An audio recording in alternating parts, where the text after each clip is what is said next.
اللہ رب العالمین والصلاة والسلام علی سید الانبیاء والمرسلین وعلی آلہ واصحابہ اجمعین، اما بعد۔ اللہ کے نبی صلی اللہ علیہ وسلم نے ارشاد فرمایا، من قال لا الہ الا اللہ دخل الجنہ، کہ جس نے لا الہ الا اللہ کہا وہ جنت میں جائے گا۔ اب اس جملے میں لا الہ الا اللہ، اللہ کے علاوہ کوئی الہ نہیں ہے، تو یہ اس ایک چھوٹے سے ٹکڑے کی وجہ سے آدمی جنت میں کیوں چلا جائے گا؟ بات یہ ہے کہ اللہ تبارک و تعالیٰ نے انسان کو جس مقصد کے لیے پیدا کیا ہے، وہ مقصد یہ ہے کہ اللہ تبارک و تعالیٰ کو انسان اس دنیا میں اپنا خالق، مالک، حاجت روا، مشکل کشا، تکلیفیں دور کرنے والا، تمام کام بنانے والا، ہر قسم کی مدد دینے والا، اور اپنے علاوہ تمام لوگوں کی مدد سے، تمام لوگوں کی غرض و غایت سے آزاد کرنے کا اس کا خیال ہے۔ اللہ تعالیٰ نے انسان کو اس دنیا میں اپنا خلیفہ بنایا ہے۔ خلیفہ بنانے کا مطلب یہ ہے کہ اس دنیا میں وہ اللہ کا نظام نافذ کرے گا،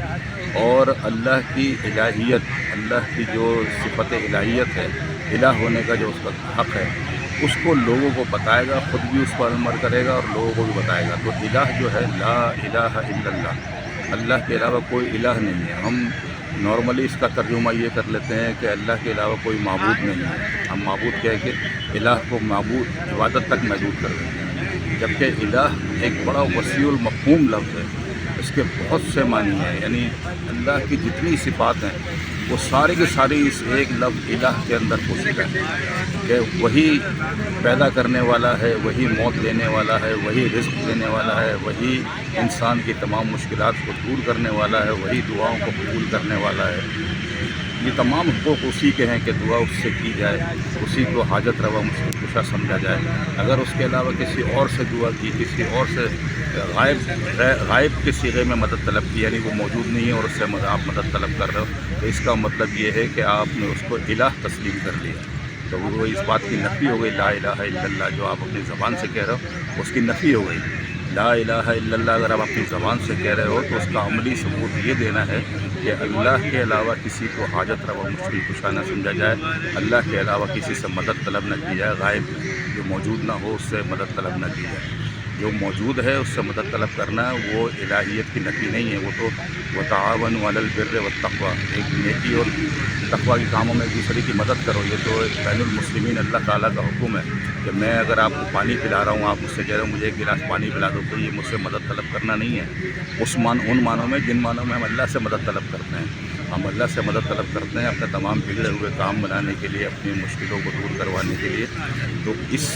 معنوں میں اگر کسی اور سے، اللہ کے علاوہ کسی اور ہستی سے بھی اگر آپ نے مدد طلب کی اور اس سے استعانت کی، اس سے دعا کی کہ میری مشکل کو دور کر دے، تو یہ سب سے بڑا شرک ہے۔ اور اسی شرک کے خلاف تو نبی صلی اللہ علیہ وسلم کو اللہ تعالیٰ نے مکے میں مبعوث کیا تھا۔ کفار مکہ اللہ کو بھی مانتے تھے، لیکن اس کے ساتھ دوسروں کو بھی حاجت روا مشکل کشا اور بجلی بنانے والے اور دعاؤں کو سننے والے اور اولاد دینے والے اور پیدا کرنے والے اور موت دینے والے سمجھتے تھے۔ تو یہ سارے حقوق صرف اللہ تعالیٰ کے ہیں۔ اگر ہم نے